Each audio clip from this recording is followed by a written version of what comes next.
بسم اللہ الرحمن الرحیم۔ ناظرین و سامعین، آج میں آپ کے سامنے جو ہمارے امام اعظم ابو حنیفہ رحمہ اللہ تعالی آپ نے نماز کے اندر ہاتھ باندھنے کا طریقہ سکھایا ہے اور طریقہ بتلایا ہے، صحیح احادیث کے مطابق وہ یہ طریقہ ہے جس طرح یہ بچے ہاتھ جو ہے باندھ کر کھڑے ہوئے ہیں، تو اس طرح جو ہے نا یہ ہاتھ باندھنا، یہ جس طرح یہ بچے ہاتھ باندھ کر کھڑے ہوئے ہیں، یہ ہاتھ باندھنا یہ اصل طریقہ سنت نبوی صلی اللہ علیہ وسلم ہے۔ بعض اوقات کچھ اہل حدیث وغیرہ یہاں پر ہاتھ باندھا کرتے ہیں، یہ ہے اہل حدیثوں کا طریقہ۔ دیکھو یہ فطرت کے خلاف ہے، یہ اہل حدیثوں کا طریقہ ہے، یعنی اس طرح ہاتھ باندھنا یہ اہل حدیثوں کا طریقہ ہے جس کو غیر مقلد کہا جاتا ہے، اور یہ ایک نیا فرقہ نکلا ہوا ہے، فرقہ پلمبریا، جس کو مرزا انجینئر کہتے ہیں۔ وہ کہتا ہے کہ ہاتھ اس طرح باندھنا چاہیے، یعنی ہاتھ کو اس طرح باندھنا چاہیے کہ حضور علیہ الصلوۃ والسلام اپنا بایاں ہاتھ دائیں زرہ پر رکھے کرتے تھے، یعنی زرہ، اور یہاں سے لے کر یہاں تک اس کو کہتے ہیں زرہ۔ اور حضرت امام ابن حجر عسقلانی رحمہ اللہ تعالی آپ فرماتے ہیں کہ زرہ کے کس پوائنٹ پر رکھنا چاہیے یہ بات مبہم ہے، لیکن حضرت وائل بن حجر والی جو حدیث پاک ہے وہ فرماتے ہیں کہ ایک مرتبہ میں حضور علیہ الصلوۃ والسلام کو دیکھا کہ سرکار علیہ الصلوۃ والسلام کس طرح ہاتھ باندھا کرتے تھے نماز کے اندر،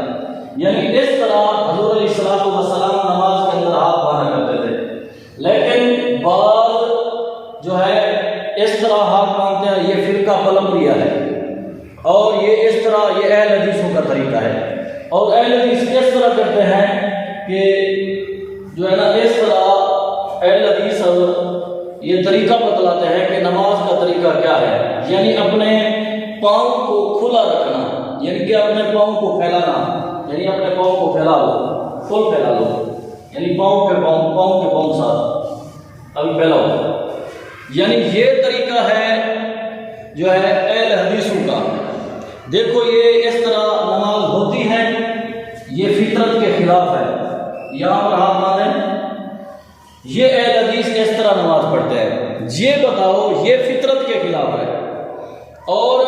یہ کہتے ہیں کہ پاؤں اور پاؤں کے ساتھ ملانا یہ سنت ہے۔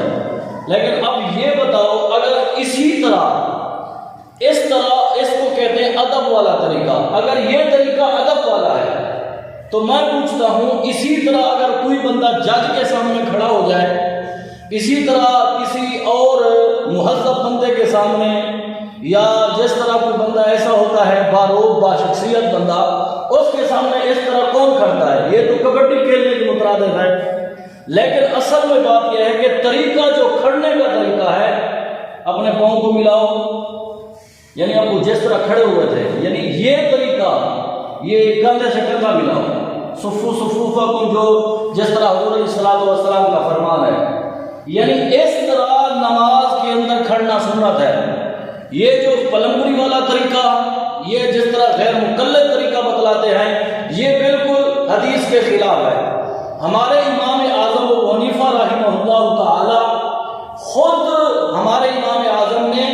صحابہ کرام کو نماز پڑھتے دیکھا، حضرت امام محمد باقر کو نماز پڑھتے دیکھا، اور امام محمد جعفر صادق کو نماز پڑھتے دیکھا۔ وہی طریقہ ہمارے امام اعظم ابو حنیفہ نے اپنے تقلید کردہ مقلدین کو بتایا۔ ہم مقلدہ امام اعظم کے، اور حضرت امام اعظم جتنا وہ حدیث کو سمجھ سکتے ہیں، آج کا ایک پلمبر کھڑا ہو جائے کہ میں حدیث کو سمجھ سکتا ہوں، تو جب کہ امام اعظم پر کسی نے اعتراض نہیں کیا۔ اور یہ طریقہ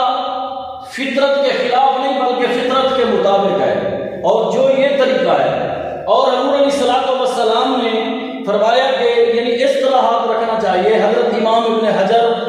فرماتے ہیں کہ حضرت وائل بن حجر والی جو حدیث پاک ہے، حضرت وائل بن حجر رضی اللہ تعالیٰ عنہ فرماتے ہیں میں نبی کریم صلی اللہ علیہ وسلم کو دیکھا نماز کس طرح پڑھا کرتے تھے، تو فرماتے ہیں کہ اپنا بایاں ہاتھ دائیں رس اور سائل اور یعنی کف پر رکھا کرتے تھے، یعنی کہ اس کو کہتے ہیں کف اور اس کو رس کہتے ہیں، اس کو سائل کہتے ہیں، یعنی اس طرح حضور علیہ الصلوۃ والسلام یعنی کچھ ہاتھ ہتھیلی پر ہوتا تھا، کچھ رسک پر ہوتا تھا، کچھ سائل پر ہوتا تھا، یعنی اسی طرح حضور علیہ الصلوۃ والسلام ہاتھ باندھ کر نماز پڑھا کرتے تھے۔